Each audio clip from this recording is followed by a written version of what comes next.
Oui, l'objectif de cette formation est de renforcer les capacités des dirigeants et de certains délégués syndicaux du Conseil syndical des services publics et privés sur leurs droits, sans oublier les devoirs en milliers et du travail aussi bien dans le secteur public que dans le secteur privé.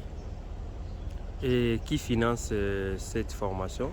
Oui, cette activité est financée par OPC, Olof Palme International Center de Suède, qui est un partenaire qui appuie des programmes en RDC et chez les syndicats et les ONG.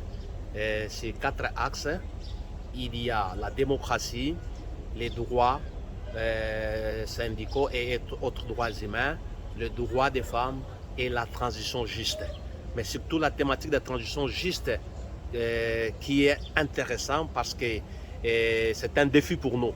Il y a la transition climatique, énergétique, la transition écologique, ainsi que la question de durabilité. Les militants qui sont formés, les dirigeants syndicaux, doivent être outillés pour qu'on ait des entreprises durables, qu'on ait la santé durable, qu'on ait l'éducation durable et tout ce qui concerne le monde du travail par rapport aux droits auxquels ils prétendent. Mais cela n'exclut pas les devoirs. Mais ce qui est des droits est exigible. Les droits à un travail décent, les droits à un salaire décent, les droits au recrutement, et les droits à la retraite, les droits au congé. Et ils vont apprendre ça parce qu'il y a des textes nationaux qui consacrent ces droits, notamment la Constitution de la République, les statuts des agents de carrière des services publics de l'État, le Code du travail, mais il y a aussi des textes internationaux, notamment les conventions de l'Organisation internationale du travail. Il y a les droits d'organisation et de négociation collective avec la Convention 98, les droits pour la liberté syndicale et la procédure syndicale avec la Convention 87 et d'autres droits. Voilà un peu tout cet arsenal, n'est-ce pas, d'outils dont on veut doter les dirigeants et les militants en formation aujourd'hui pour qu'ils soient plus performants, qu'ils soient à mesure de mieux revendiquer leurs droits sans attendre que les autres viennent le faire. Parce que le vrai défenseur d'un droit, c'est le détenteur lui-même.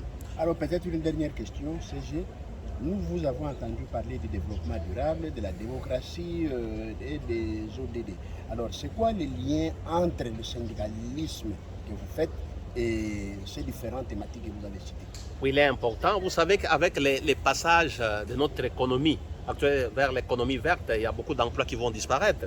Je prends les cas des sachetteries, des gens qui fabriquent des sachets, des emballages qui sont non biodégradables.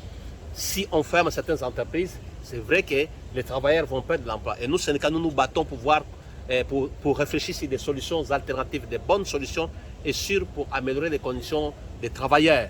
Donc, c'est des thématiques nouvelles qui ne sont pas encore prises en charge par nos cursus scolaires et universitaires, mais nous voulons commencer à y travailler au niveau du Conseil syndical des services publics et privés et au niveau de tous les syndicats pour que les gens soient informés, qu'ils ne subissent pas les contre-coups. Parce que notre environnement est menacé et les colonnes de cet environnement, c'est nous-mêmes les humains, c'est nous-mêmes les travailleurs. Donc ça vaut la peine pour qu'ils sachent quels sont leurs droits, quels sont les droits de l'environnement et de l'habitat où nous vivons et comment faire tout pour maintenir l'emploi durable en RDC. Avant un dernier mot, est-ce que les programmes, c'est seulement au niveau de la ville de Kinshasa ou ça va s'étendre au niveau de la province? Oui, nous avons commencé une phase pilote l'année passée avec Olof Palme Center à Kinshasa. Et cette année, nous sommes allés à Matadi, nous sommes en train d'étendre pour que le syndicat COSEP est une organisation interprofessionnelle, en tout cas qui a des membres à travers le pays. Et je pense dans le cadre du chronogramme, comme le programme va jusqu'à 2026, nous pensons aussi à d'autres provinces pour qu'on puisse constituer un contre-pouvoir syndical à l'échelon national. Un dernier mot?